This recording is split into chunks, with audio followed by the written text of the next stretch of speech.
Dr. Ken Druck, our first keynote. And you know what? I put him as a first keynote for a reason. I've seen this man in action, and he's fantastic. Probably some of you have seen him on TV. He's written books. When there's a national tragedy, he's there. He is leading the hands of people who don't know what to do in a national tragedy. Because you know Sandy Hook. Nobody's ever prepared to say, well, gee, what happens if we have a mass tragedy, right? They don't teach you that in textbooks. So Dr. Druck, he goes there and he takes charge and he says, this is what we're going to do. And it brings comfort to people immediately. And so having him as our first keynote is really cool to me. It's very symbolic. So Dr. Druck is an award-winning author, speaker, and resiliency expert, and international authority on dealing with adversity after loss. He's also an international expert in personal transformation and a pioneer in the field of executive coaching. He has a PhD in clinical psychology and has appeared on CNN, Oprah, Larry King Live, and many others. He's been a lifeline to thousands of people, including those who's lost loved ones in 9/11, Columbine, Hurricane Katrina, and Sandy Hook Elementary. Dr. Druck was actually recognized at Ground Zero on the first anniversary of 9/11 by President George Bush. He lost a daughter, Jenna, in 1996. And like it does for those of us who are healers, we have to walk through the darkness first before we can turn around and help those behind us. And so he lost his daughter Jenna in 1996 and went on to found the Jenna Druck Center to honor his daughter's life and spirit. And the center's Families Helping Families and Spirit of Leadership programs have won Distinguished Contribution to Psychology and Visionary Leadership Awards. And as a speaker, author, executive coach, organizational consultant, and community leader, Dr. Druck continues to touch the lives and hearts of clients and audience and people all around the world. So it's a true honor to introduce to you Dr. Ken Druck.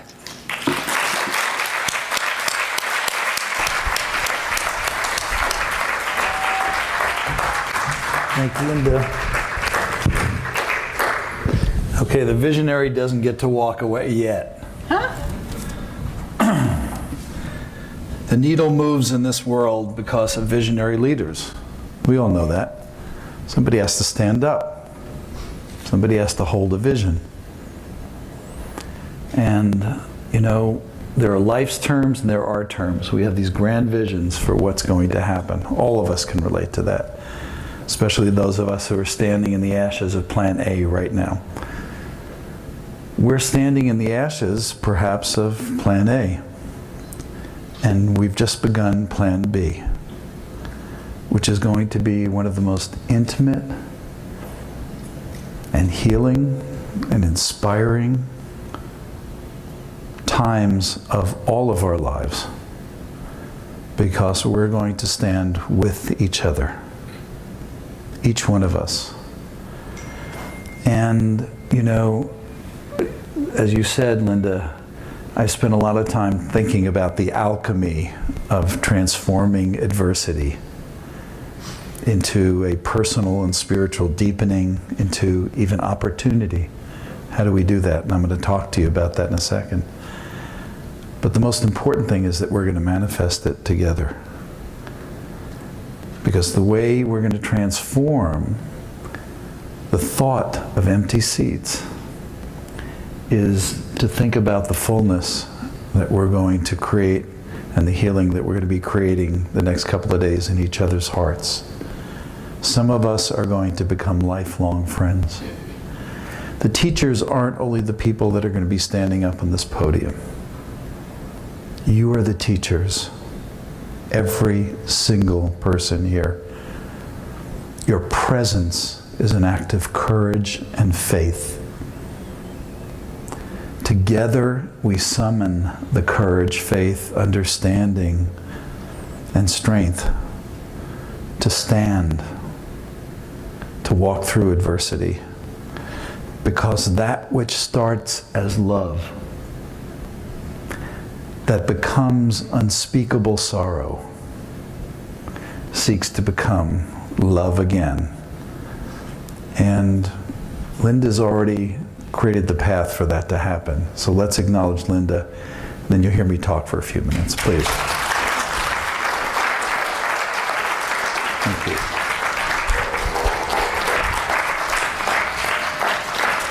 Thank you for this wonderful invitation.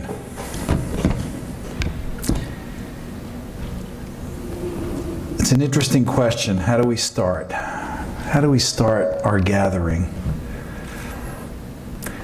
I wish I could see that little sign above your head where all the words, where all the images, where the pain, the joy, all the things you're feeling right now have shown up. If this were a workshop, I'd ask you to turn to the person next to you and tell them your deepest need in being here. How you want to be here in a way that helps you find your way back to joy, back to some semblance of peace. And I know for some of you who are in the epicenter and not far from the moment where your life as you knew it ended, are saying, this guy's crazy. I'm in survival mode right now. And whenever I speak with an audience like this, I understand that some of us are standing in survival mode. Survival mode is comparable to being in the ICU with tubes on life support. It's hard to explain that to other people because there's nothing visible. We don't actually have tubes running in and out. It's hard to explain to people that there's no air in the room to breathe, that we're walking around without any skin on, that our life as we knew it ended, and that we're standing in a moment of complete and utter disbelief. The reality of what's happened is overwhelming. It seems real and unreal. And in survival mode, we get to, and part of the path of finding our way back to joy and finding our way through the sorrow back to love, has to do with the word honoring. The first honoring in survival, as most of us know, is self-care. It's our own survival. It's taking better care of ourselves than we ever imagined we'd have to. I remember walking into a room like this after 9/11, and there were about 1,000 people in the room who just watched somebody they loved be incinerated. And I asked them, raise your hand. I said, I'm in New York now, so I can talk freely. Raise your hand if you feel more turned inside out, more messed up than you ever imagined a human being could feel. And 1,000 hands went up. We live in a world that isn't particularly grief literate. We live in a world where we want to put a spin on everything. And I'm going to talk about how that is a lack of faith. How we want to put a ribbon and a bow on everything. And I can assure you, you have not come here to receive a ribbon and a bow. We've come here to face into exactly what you are experiencing right now, today, this week, this past month, whatever it is, and to be with each other.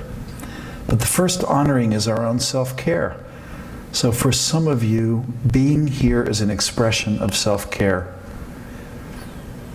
Right next to self-care is the whole idea of self-compassion.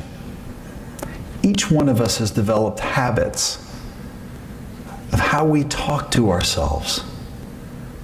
How many people in here play golf? That's an interesting place to talk to yourself. How many of us are in relationships? Is there anything more humbling? You know, I remember an old cartoon where there's a very tall man, a Texan, wearing a big tall hat, standing next to a nun. And the caption is that, what are the chances of men and women ever understanding each other? Slim and none. So the challenges are enormous for being human and for taking care of ourselves. And at the core of it all, and if you ask me what practice I teach more than anything, it's the practice of self-compassion. Never before have you or I had to talk to ourselves with greater patience, with greater kindness in our heart, with greater encouragement and support and understanding and empathy. Never before have we needed that, and yet some of us are in the habit of pointing that admonishing finger of blame. We have it in our face. It's our own hand in our own face saying, look at you, you're pathetic, get up. Come on now, figure it out and fix it. That's what your operating system is, our OS. How many of us are so resourceful and talented and strong that our operating system with almost everything in our world is to figure it out and fix it? And we're looking to figure it out and fix it. We've suffered the loss. We're going to figure this one out and fix it. When my girls were very young, I remember one day Jenna coming home, and a horrible thing had happened. At age 16, one of her friends had driven off a couple of miles outside of town and taken her own life. And I heard about it, and I came immediately home, and Jenna was already home from school early. And she saw me down the hall, and she said, Dad, you can't fix this. She saw me coming with everything I had to try to take away her pain. That was not what was needed. So the first step and the first honoring is our self-care and self-compassion. The second honoring has to do with processing our loss. And I use the word processing, and you're going to be given so many opportunities in the next couple of days to upgrade your operating system and your processor. Our processor is the part of us that has learned to cope with adversity. It has to do with our sense of whether life is fair. First chapter in my book is life is not fair. It's more than fair. That both are true. But it has to do with, processing has to do with emotional honesty. It's not me posing and posturing and putting a spin on things. It's me being with you, standing with you, listening to you, hearing how it is for you, listening to what you believe, listening to how you might have lost faith for the moment. I don't think there was anybody angrier than me in the beginning after having lost Jenna. I was so enraged. I was asking, where is the casting director here? Send me to customer service because I have some things to say. Honestly, I wanted to spit in the face of the universe. I thought I had a deal. If I was a good man and did all the right things, then my kids would be safe. At the very least, my children would be safe. And I thought I had a deal. And I thought I had a sense of how the universe worked. And I raged and I railed for a long time, and I needed to. And I needed to process that anger and that what I call protest. I needed to say, this is not acceptable. This is not okay. Or as the kids say it, this sucks. Without being told that the glass was half full. Without hearing a cliche. Without anybody trying to put a spin. I needed the dignity of my own sense of outrage, my own sense of impotent rage, to find my way back to faith. And it was in the middle of a tirade, in my full-blown arrogance of thinking that I knew how that the deal that life was and the deal that I had with the universe, that I looked up and I said, let's see how you like it. Let's take one of your children. Then you come and tell me all about it. And it was in that moment that I finally saw a tear in the eye of God. And for me, that was an understanding that I was not alone, and that my construction of God was as the puppeteer. That God was watching over every single family, person, situation, and my daughter who was studying abroad and traveling on a bus on a dirt road in India, rather than what I would come to know, a higher power as the expression of goodness and love in this life. Now, we all come in with our own constructions, and we all come in with our own processors and our own tools and abilities to help ourselves through, because we know what happens when we don't process grief. When we don't process grief, we become the dumbed-down version of ourselves. We'll try to self-medicate with anything to take the edge off of unspeakable pain, choiceless pain. But when we don't allow our brilliant, miraculous emotional systems an opportunity, because our emotions, sometimes we treat our emotions as the enemy. We shoot the messenger. Our emotions are this brilliant system that sends up to us awareness about different feeling states that we're having. Not for us to judge them harshly, to admonish ourselves for that, to put our foot on our own throat and cut ourselves off from the expression of whatever it is that is bubbling to the surface, that wants safe expression.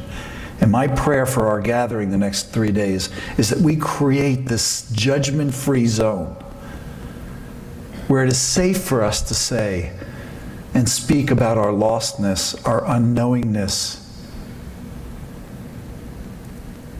where it's safe to talk about our fear of what's to come. We need that kind of safety to process our loss. But first and foremost, we need it from ourselves. The next honoring, and when I say honoring, what I'm talking about is the choice that we do have. No, we don't get to play God, and we don't get to make decisions. And all of us are standing in the presence of something we did not decide or want or sign up for.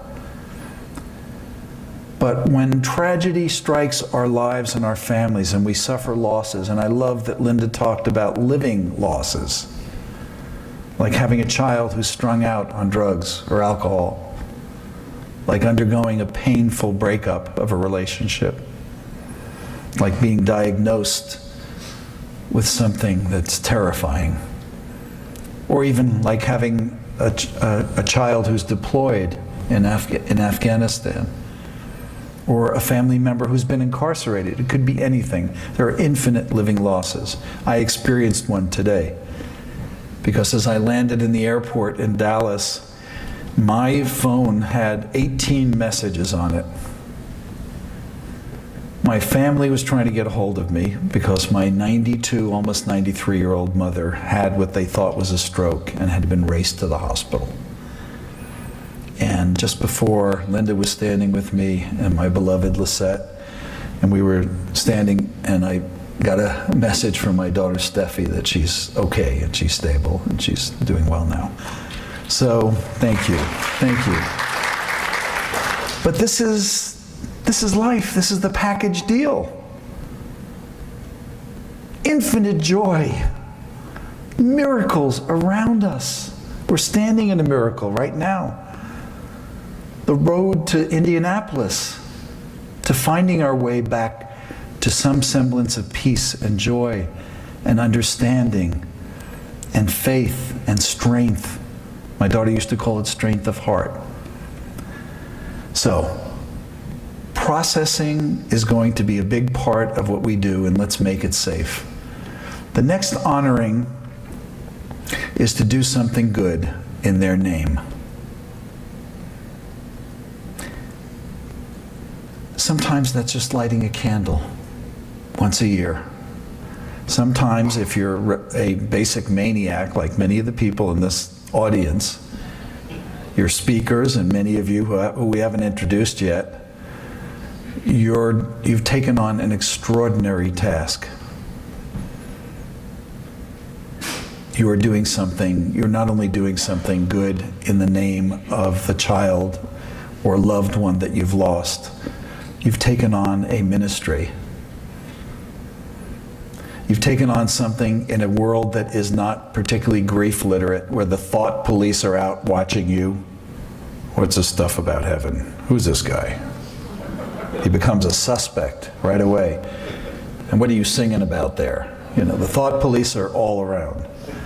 So we're going to relax the thought police. It was fascinating to me in the second year of the Druck Center to get a notice from the American Psychiatric Association that I'd won a Family Advocacy Award for the service that I've been providing to the mentally ill who were grieving. And I sent it back and I said, wait a minute, you're sending, your award is the antithesis. I'm the guy who depathologizes grief. Grief is as natural and normal as bleeding when you're cut. It's the flip side of love. How could we not grieve? And yet they were sending me an award for my service to people.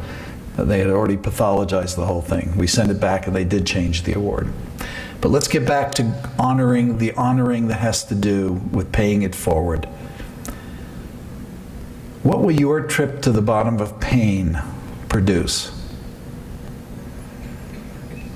Will you be eminently qualified? Will you be eminently compassionate?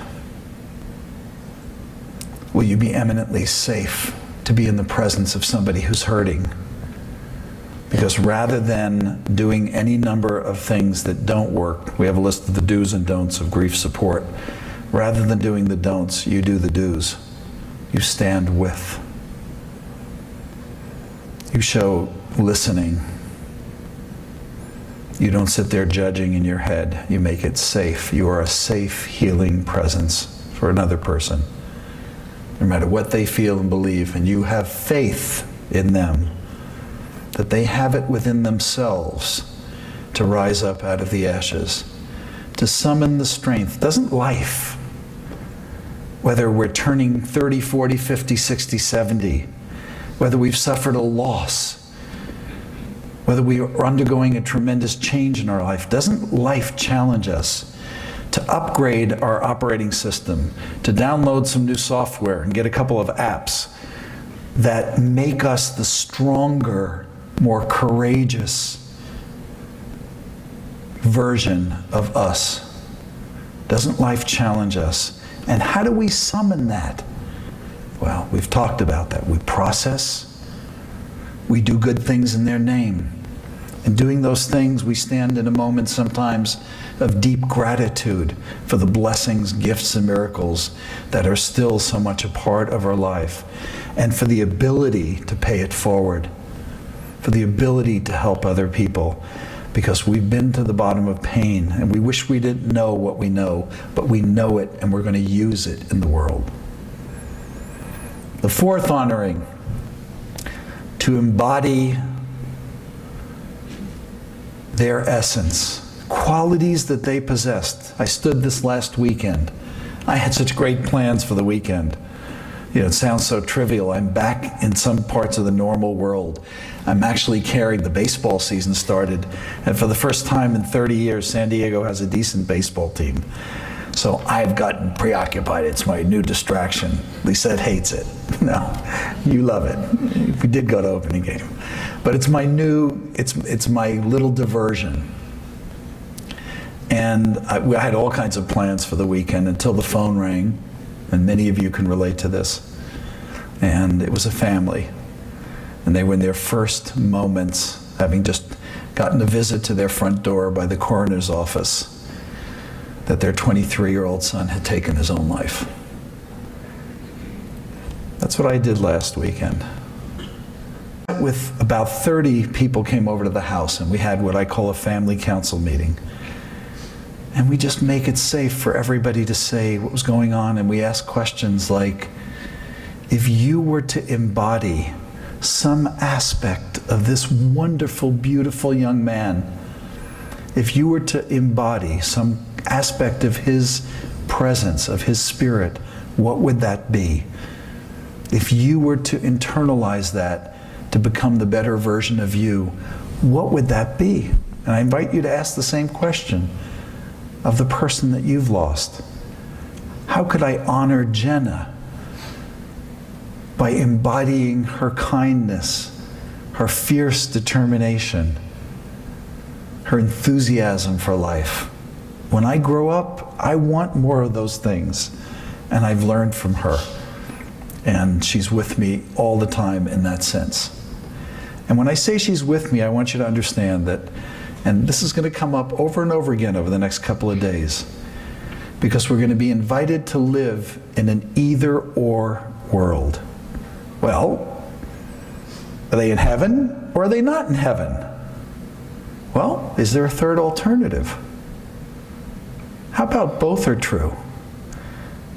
I tell people that my daughter, when my daughter's body was returned from India, I held her in my arms.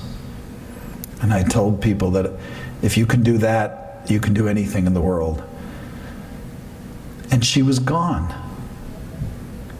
Now, she was gone, but she was also right here. Jen is gone, and she's right here. That paradox is the highest form of understanding grief and love and loss. My daughter is gone. I held her body. I actually buried her with my own hands.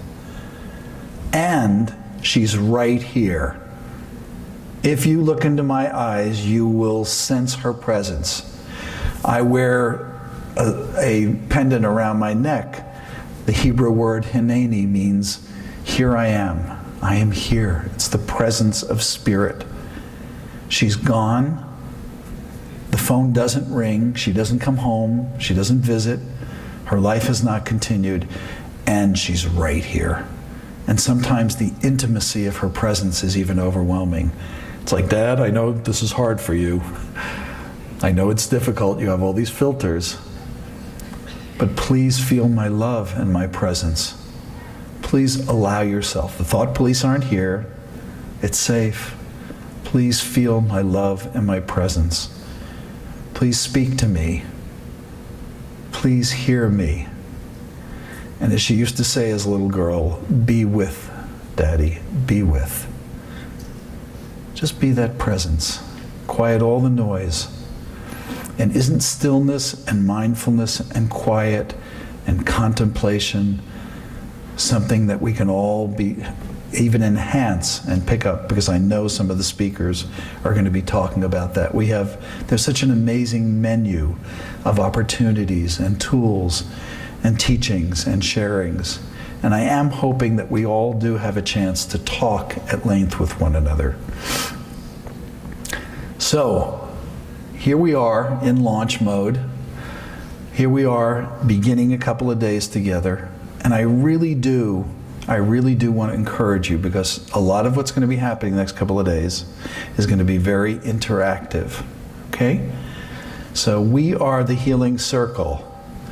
And I want to encourage you, after I complete this final thought, and I'm going to read you something, I do want to encourage you, and we're going to do a little exercise where we get to say hello to each other. Is that all right? Okay, so I started by saying that which begins as love, that becomes unspeakable sorrow, seeks to become love again. That is the highest expression and the final honoring.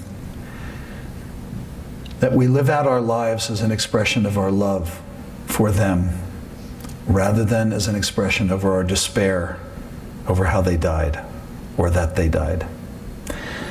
We're also talking about making good choices going forward. And I want to read you something that I think embodies what we're talking about.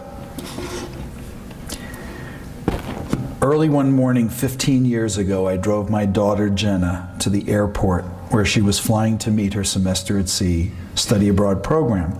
Jenna would be living on a ship and traveling around the world for the next several months. And as we walked to the gate, I told her, "Sweetheart, you're about to go on the adventure of a lifetime." "Daddy, I'm a little scared," she confessed. "I've never been this far away from my family for this long." And I was one of the few people that she would say that to. To the world, she was a pillar of strength. And I said, "Sweetheart, I'm scared too, but this trip is going to be a launching pad for the rest of your life. I can't wait for you to come home and tell us about all the places you've been, the people you've met." And Jenna and I tearfully hugged and kissed each other goodbye. Minutes later, I watched her flight disappear into the morning sky, and I never saw my daughter again. Fast forward 10 years, I'm at the airport with my angel daughter. I have an earth daughter and an angel daughter. My angel daughter, Steffi, who's going on a tour of the great cities of Italy. Steffi has struggled horribly since her sister's death. And this trip represents a triumph of courage.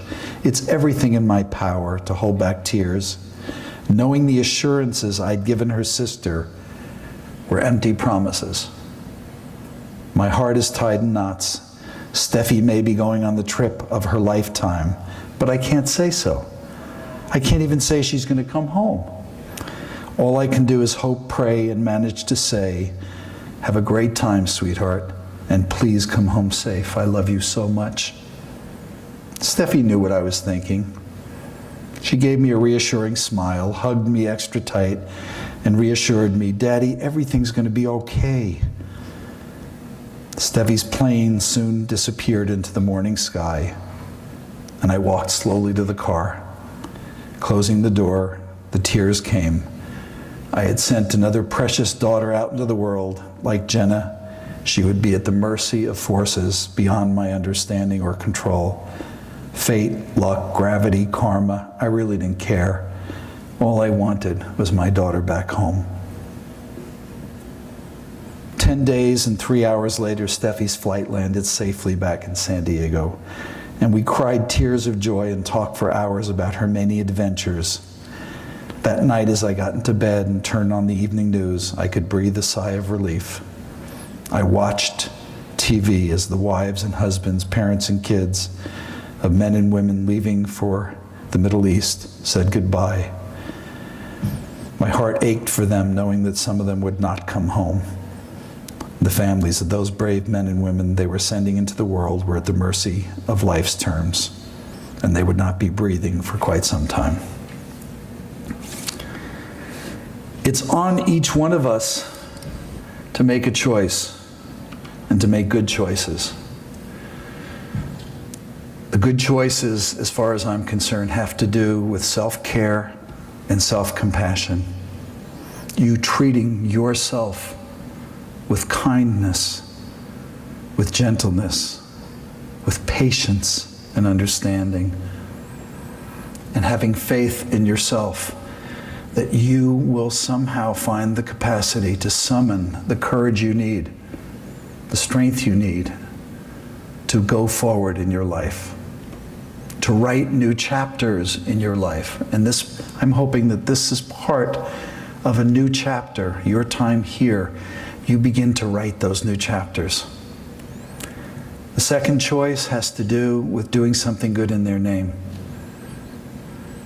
paying it forward, honoring them, remembering them in a way that is purposeful and meaningful.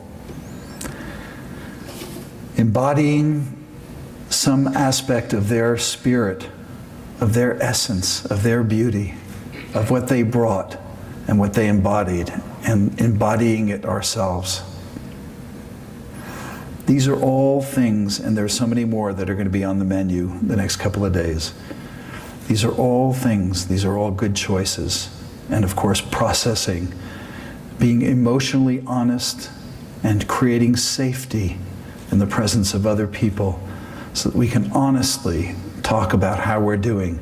Because if we can honestly share with one another how we're doing, and put the real issues that we're struggling with on the table. I'm one who contends that help is the least utilized four-letter word in the English language. Then we can know how to help each other. Then we can speak to each other, not at each other. Let's create that safety, that vulnerability, that honesty and transparency, and let's lift each other up the next 3 days. Thank you.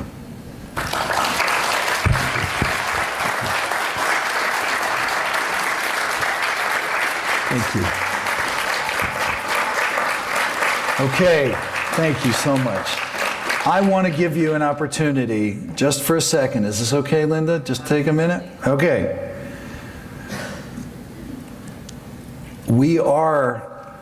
Some of us are sitting and all we can see is the back of some other people's heads. I really want to invite us to stand up for a second. So would you please put your pens and pencils and computers and things down? And I want you to face into the circle, and I'm going to come down and be with you. Can you still hear me? There we go.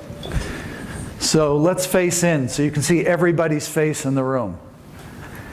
And I want to invite you to walk over to somebody you have no idea who they are and say hello and introduce yourself. I'm Ken. Hi, nice to meet you, Ken. What's your name? Doug.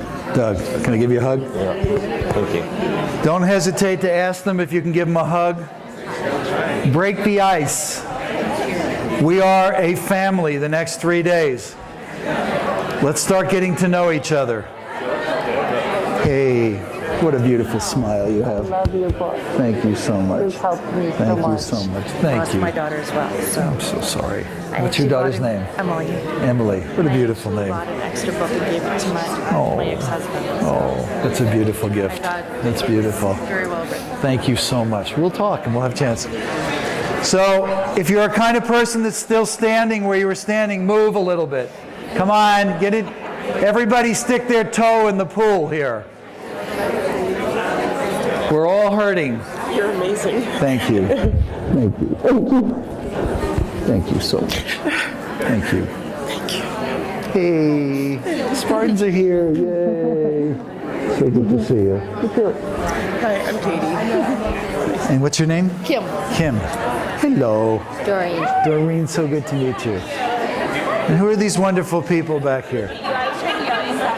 What's your name? What is it? Shelley, good to meet you and your beautiful family. Thank you. Let's break the ice. This is not the time to get shy. Hello. Hi, I'm Sherry. Hi, Sherry. I'm Ken. So good to meet you. So glad you're here. Thank you. Glenna. Glenna, so good to meet you as well. Hello. I'm so glad you guys are here. Okay, I'm going to scoot back up here. I'm Tiff Anderson. Hello. My name's Kelly. Kelly. I sent my daughter in grade 10 on school exchange for 3 months to France. The next year to Switzerland on an exchange. And just this past fall to Southeast Asia. So it's Yes, yes it is. Thank God she's here with us. Thank you. Hello. Mwah. Hi, my name is Tiff Anderson. Good to meet you, Tish. Good to I'm meet Ken. you. So good to be with you. How good does this feel? Is it okay? Hi. Is it okay that we're all saying hello? How many beautiful smiles? Hey. How many brothers and sisters are here?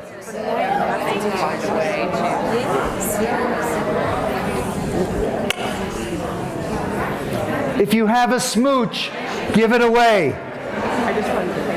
Kisses are okay too. 7 minutes? Okay. Oh, you're so welcome. We'll hopefully talk some more. Oh yeah, look forward to it. I will look forward to that.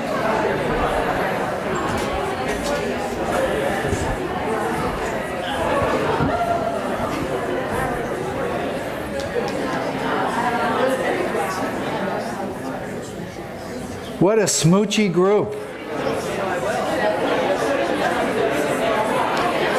So here's the deal. Here's what we do get to choose. That's okay. Here's the deal. Let me have your attention for one more second. We're going to go on.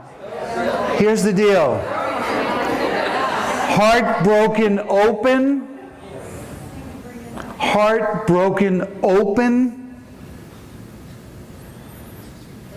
Daring to love, daring to put yourself on the line, saying hello, greeting a brother and a sister, holding somebody who's tearful.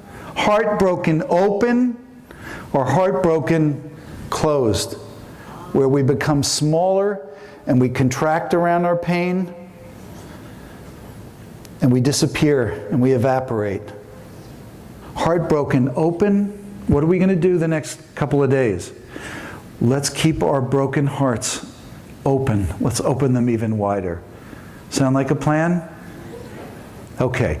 Now, you're going to love this, Lynda, because we ended a little early, and that's going to give us a little more wiggle time to do with whatever you want, whether it means we want to send everybody off into the evening, or we want to do some questions, or if some of the other speakers or some of the other people here feel like, you know, I have something that I want to say.